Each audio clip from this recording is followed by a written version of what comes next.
रोहन एक छोटे से गांव में अपनी माँ के साथ रहता था। उसके पिता का बचपन में ही देहांत हो गया था और उसकी माँ ने बहुत संघर्ष करके उसे बड़ा किया।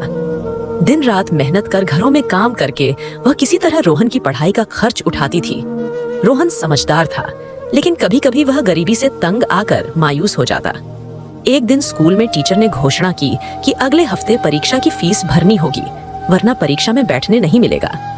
रोहन चिंता में था क्योंकि उसकी माँ के पास इतने पैसे नहीं थे। उसने माँ से कुछ कहने की हिम्मत नहीं जुटाई, लेकिन माँ ने उसकी उदासी भांप ली। रात को जब रोहन सो रहा था, उसकी माँ ने अपना इकलौता सोने का कंगन निकालकर बेच दिया और फीस के पैसे जुटाए। सुबह माँ ने मुस्कुराते हुए रोहन को पैसे दिए और कहा, बेटा चिंता मत कर, बस मन लगाकर पढ़ाई कर।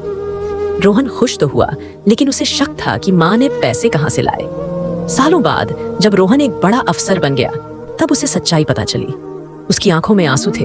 उसने माँ को गले लगाकर कहा, माँ अब से तुम्हें कोई तकलीफ नहीं होगी। वह अपनी माँ को एक सुंदर घर में ले आया, उसे हर वो खुशी दी जो उसने कभी नहीं देखी थी। माँ की आंखों में आंसू थे, लेकिन इस बार वे खुशी के आंसू थे।